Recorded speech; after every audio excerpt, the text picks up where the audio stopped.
যারা লোভী তারা জাহান্নামী, লোভী তারা জাহান্নামী। আয়াজ বিন হেমার রাদিয়াল্লাহু তাআলা আনহু বর্ণনা করছেন যে রাসূলুল্লাহ বলেছেন, সহিহ মুসলিমের হাদিস, সহিহ মুসলিমে লম্বা হাদিসের অংশ, আহলুন নারে খামসাতুন, ওই হাদিসে জান্নাতি 5 রকমের আর জাহান্নামী 5 রকমের বর্ণনা করা হয়েছে। তো জাহান্নামী হচ্ছে 5 রকমের, তার এক রকমের জাহান্নামী হচ্ছে ওয়াল খায়েন, বিশ্বাসঘাতক, খেয়ানতকারী, বেঈমান, যে টাকা পয়সার বেঈমানি করে, যে আত্মসাৎ করে, যে নয় ছয় করে, খেয়ানতকারী, আল্লাযী লা ইয়াখফা লাহু তামাউন, তার লোভ সামলাতে পারে না, ওয়াইন তাক্কা ইল্লা খান, সামান্য কিছু হইলেও সেখানে খেয়ানত করে ফেলে, একটা টাকাও চুরি করতে পারলে চুরি করে নেবে, 1 টাকা মারতে পারলে মেরে নেবে, আমানতে খেয়ানত করে, এ হচ্ছে জাহান্নাম। লোভ মানুষকে খেয়ানতে নিয়ে যায় টেনে, খেয়ানতের পাপে, আত্মসাতের পাপে, আর আত্মসাতের পাপ তখন জাহান্নামে নিয়ে যায়। এই হাদিস রাসূলুল্লাহ সাল্লাল্লাহু আলাইহি ওয়াসাল্লাম সহিহ মুসলিমের হাদিস। ওমর ইবনে খাত্তাব রাদিয়াল্লাহু তাআলা থেকে একটি উক্তি বর্ণনা করি, তিনি বলছেন আত্তামা ও ফাকরুন, লোভ লালসা হচ্ছে দারিদ্র, যার মনে লোভ বেশি সে অভাবী, থেকেও অভাবী, আছে তারপর অভাবী, ছোট লোকে তার বুঝবে না। জি, ওয়াফিল ইয়াসে গিনা আল গিনা, আর যদি আপনি অন্যের অমুখাপেক্ষী হয়ে যান, যে না ওর কাছে পাবো না বা কারোর কাছে আমি পাবো না, দুনিয়াতে কারোর সাথে আমার কোনো স্বার্থ নেই, তাহলে এটা হচ্ছে আপনার অন্তরের সচ্ছলতা, আপনি সচ্ছল দেন, কারণ কারো ধারেন না আপনি, কারো দ্বারস্থ না আপনি, কারো দিয়ে তাকিয়ে না যে ও দেবে তো খাবো, হ্যাঁ ওর কাছে কিছু আশা আছে না, আপনার কাছে কোনো আশা রাখেন, তাহলে ভালো সম্পর্ক ভালো থাকবে আর আপনার অন্তরটা ভালো থাকবে। অফির তামায়াল ফাকরু, আর লোভ লালসাতে অভাব দারিদ্র রয়েছে। অমা শাইউন আযহাব আলি উকুলির রিজাল মিনাত তামাম, মানুষের বিবেককে যেসব জিনিসগুলি বা যেসব বদচরিত্রগুলি কি করে, বিবেককে হরণ করে, কেড়ে নেয়, তার মধ্যে অন্যতম হচ্ছে লোভ লালসা। মানুষ যখন লোভী হয়ে যায় তখন বিবেকহীন হয়ে যায়, হিতাহিত জ্ঞান থাকে না।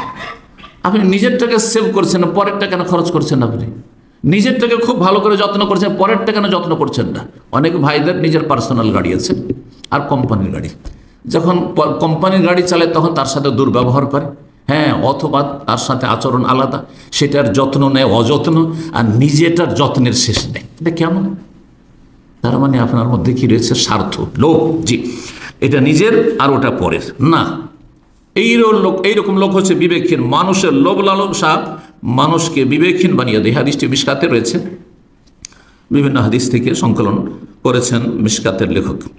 এখন আর বেশি আগে না বাড়িয়ে ইমাম হাসান বাসরি রাহিমাহুল্লাহর উক্তি পেশ করি। তিনি বলছেন সালাহুদ্দিন আল ওয়ারা, মানুষের দিনের সৌন্দর্য বা ভালো দিক, কল্যাণ হচ্ছে যে আপনার দিনদারি ভালো থাকবে। এটা আল ওয়ারা মানে আপনি অধিক সতর্কতা অবলম্বন করেন হারাম থেকে বাঁচার ক্ষেত্রে। বড়া আমি এর আগে একবার ব্যাখ্যা করেছি, তাকওয়া, জোহদ আর ওয়ারা, এই তিনটি। তাকওয়া হচ্ছে হারাম থেকে বেঁচে থাকা, সন্দেহ অপছন্দনীয় থেকে হয়তো বাঁচেন না, সন্দেহ কিছু অপছন্দনীয় আছে কিন্তু হারাম নয়। তাকওয়া ফরজ, সর্বনিম্ন, জাহান্নাম থেকে বাঁচবে, ওয়াত্তাকুন নার। হ্যাঁ, আর জাহান্নাম থেকে কারা বাঁচবে? যাদের মধ্যে তাকওয়া রয়েছে। জান্নাতি কারা হবে? যারা মুত্তাকিন। জি, তো তাকওয়া মানে হারাম থেকে বেঁচে থাকা। আর জোহদ হচ্ছে আখিরাতমুখী হওয়া, দুনিয়ার লোভ লালসা কমানো, দুনিয়া বিমুখতা। হ্যাঁ, এতে হবে কি, কেমন করে দুনিয়া বিমুখতা হবে? আপনি অপছন্দনীয় বা সন্দেহের জায়গা থেকে বেঁচে থাকবেন। হারাম মনে হচ্ছে না কিন্তু একটু সন্দেহ হচ্ছে, বেঁচে থাকেন আপনি। এটা হচ্ছে জোহদ আপনার। হ্যাঁ, যে আপনি দুনিয়া বিমুখ, দুনিয়ার অত ধারেন না। আর ওয়ারা হচ্ছে যে আপনি এর ঊর্ধ্বে, আপনি জায়েজ হওয়ার সম্ভাবনা বেশি রয়েছে কিন্তু সামান্য একটু হয়তো, হ্যাঁ, যেটা বলা হচ্ছে উত্তমের খেলাফ করতে হচ্ছে, উত্তমের খেলাফ না করে উত্তমটা করা। একটা হচ্ছে জায়েজ আর একটা হচ্ছে উত্তম। উত্তমটা করা হচ্ছে ওয়ারা, এত অধিক সতর্কতা। তো আমরা আমাদের নিজের তাকওয়াই রক্ষা করতে পারি না, তো কোথায় জোহদ আসবে? আর তার উপরে আপার লেভেল হচ্ছে আপনার, হ্যাঁ, মারাতেব। এগুলি আপনার আল্লাহ রাব্বুল আলামিন যে মারাতেবগুলি কোরআন হাদিসে বর্ণনা করেছেন, রাসূলুল্লাহ সাল্লাল্লাহু আলাইহি ওয়াসাল্লাম, তার উচ্চ মর্তবা, উচ্চ মর্যাদা হচ্ছে আপনার দিনদারির ক্ষেত্রে, পরেশগারির ক্ষেত্রে এবং আখিরাতমুখী হওয়ার ক্ষেত্রে আপনার এই ওয়ারা। তো বলছেন যে দিন সুন্দর হবে, হাসান বসরি বলছেন ওয়ারা মানে আপনি অনুত্তম থেকে বেঁচে থাকেন, আপনি খেলাফে আওলা থেকে বেঁচে থাকেন। আর অফাসাদহু, দিন মানুষের বরবাদ হয়, ধ্বংস হয় লোভ লালসা। লোভ লালসা করলে মানুষের ঈমান আমল ধ্বংস হয়। ইমাম ফুদাইল আয়াত বলছেন আফদালুল আমাল আল হিলম ইনদাল গাযাব, সবচেয়ে উত্তম আমল হচ্ছে রাগের সময় ধৈর্য ধারণ করা। রাগ মানুষের হইতে পারে, ধৈর্য ধারণ করেন আপনি। ওয়াসসাবরু ইনদাত তামা, লোভ হচ্ছে, লোভ লালো, সবাই খাচ্ছে সবাই পাচ্ছে, আমি পাই না, তখন কি করবেন? সবর করেন। জি, ইমাম ইবনে তাইমিয়া রাহিমাহুল্লাহ বলছেন, আত-তামা গিল্লুন ফিল অনকে কাইদুন ফির রিজল, মানুষের লোভ লালসা হচ্ছে গলার শেকল, গলায় শেকল যদি কারো পরে হয় কোনো আসামির, অপরাধীর, আর ওয়াকাইদুন ফির রিজল, আর পায়ের বেড়ি, পায়ে বেড়ি পরানো আছে। যার মধ্যে লোভ আছে তার পায়ে বেড়ি পরানো আছে আর গলাতে শেকল পরানো আছে, সে বন্দী, সে বন্দী তার নাফসের কাছে, সে গোলাম, সে কুপ্রবৃত্তির গোলাম, কুপ্রবৃত্তির পূজারী, স্বার্থের পূজারী। ইযা তামাফি আমরিন তাআল্লাকা কলবুহু, ইবনে তাইমিয়া রাহিমাহুল্লাহ আরো বলছেন, যখন কোনো লোভ লালসা তার হয় তখন তার সাথে তার অন্তর সম্পৃক্ত হয়ে যায়, মনটা সেদিকে ঝুলন্ত হয়ে থাকে। সারা ফাকিরান ইলা হুসুলি, সুতরাং সেই ব্যক্তি ধন সম্পদ নিজের থাকা সত্ত্বেও কোনো অভাব নেই, চলে যাচ্ছে, তারপরে ওই স্বার্থ হাসিলের জন্য সে একেবারে দরিদ্র, অভাবী হয়ে যায়, অভাবী হয়ে যায়, মনের অভাবী হয়ে যায়। ইমাম ইবনুল কাইয়িম রাহিমাহুল্লাহ, সর্বশেষ যে উক্তিটি এখানে পেশ করব, ইবনুল কাইয়িম রাহিমাহুল্লাহ, ইবনে তাইমিয়া রাহিমাহুল্লাহর প্রধান ছাত্র তিনি বলছেন, লা ইয়াজতামুল ইখলাসু ফিল কলবি ওয়া মাহাব্বাতুল মাদহি ওয়াস সানাই ওয়া তামাফি মা ইনদান নাস। বলছেন, একজন মানুষের অন্তরে যদি ইখলাস লিল্লাহি, আল্লাহর সন্তুষ্টি থাকে, তাহলে তার অন্তরে দুনিয়ার কে আমার প্রশংসা করলো, গুণগান করলো, সুনাম করলো, এটা কখনো জমা হবে না। যদি আমি পছন্দ করি যে আমার খুব সুনাম করুক মানুষ, আমাকে বলবো যে খুব ভালো, একজন ভালো আলেম আছেন, একজন আপনি এই খেদমত করছেন, এই খেদমত, আর আমাকে শুনতে খুব মজা লাগছে, তাহলে আমার মধ্যে ইখলাসে কমতি আছে, কমতি আছে। আর তাতে যদি ফুলতে শুরু করেন আপনি বেলুনের মতো, তাহলে জানবেন যে যত ফুলছেন তত বেশি আপনার ইমানে দুর্বলতা আছে, যে দুনিয়ার স্বার্থ ছাড়া আপনার কিছু নাই। তো বলছেন, ইখলাস অন্তরে যদি থাকে তো মাহাব্বাতুল মাদহ ওয়াস সানা, প্রশংসাকে পছন্দ করবেন আপনি, আপনার গুণকীর্তনকে পছন্দ করবেন, এটা হইতে পারে না, দুটো একসাথে একত্রিত হইতে পারে না।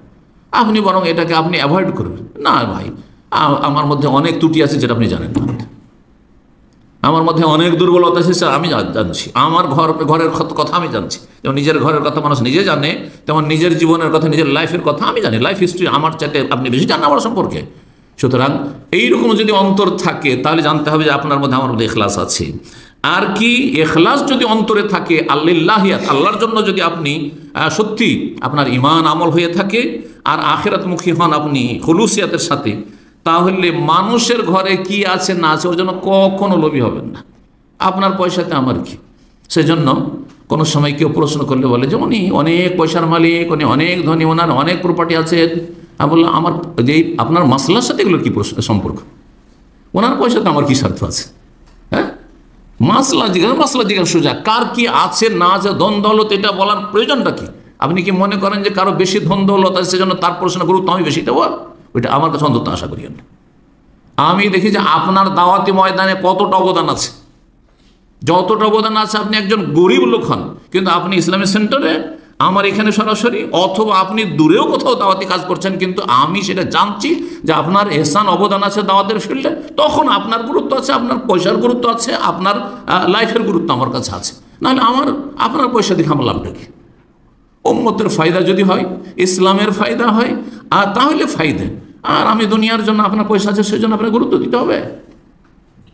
কোন একজন, আমার এটি দিয়ে শেষ করছি, আমাকে বলছে একজন লোক এখানে এসছে আমার ইসলামিক সেন্টারে কয়েক বছর আগে, কোন একজন লোক পরিচয় করাচ্ছে, শেখ উনি অনেক পয়সার মালিক, আর ওনার কয়েকটা দোকান আছে এখানে। তা আমি বললাম যে তাতে কী হলো, তাতে কী হলো, ও দোকান আছে তাতে আমার কি? বলছে, আমি তো এরকম কোনো সম্পর্ক রাখি না, যে কার দোকান আছে, কে ইনভেস্টার, কে পয়সাওয়ালা, সেই জন্য তার সাথে সম্পর্ক। ও আল্লাহ, আমার একজন লোক আমার এরকম আসে না। যদি দাওয়াতি ময়দানে তার সাথে খাতির থাকে তাহলে সে আমার বাসায় আসে, আমার এই সেন্টারে আসে, আমার পাশে বসে, জি, এটা গরিব হোক না কেন। তো আল্লাহ রাব্বুল আলামিন যেন আমাদেরকে যেসব ত্রুটি রয়েছে সেগুলি থেকে মুক্ত হওয়ার তৌফিক দান করেন। এবং বলছি না এটা নিজের জন্য, বরং এটা বলছি যে এইরকম চরিত্রের হওয়ার জন্য আরও বেশি আমরা চেষ্টা করতে পারি, এবং আপনারাও চেষ্টা করেন, আল্লাহ যেন তৌফিক দান করেন। এটা প্রমাণ করে যে আপনার দুনিয়ার লোভ লালসা নেই। লোভ লালসা করলে নিজের সম্মান নষ্ট হয়, লোভ লালসা করলে আপনি আল্লাহর অসন্তুষ্টি পাবেন, লোভ লালসা করলে আপনি লাঞ্ছিত অপদস্থ হবেন, লোভ লালসা করে যে তকদির পাল্টে যাবে, তাও তকদির পাল্টিবে না। যতটা ভাগ্যে আছে ততটা আসবে, তার বেশি মোটেই আসবে না। আর লোভ লালসা আপনার দুনিয়া আখেরাত দিনকে ধ্বংস করবে। যেমন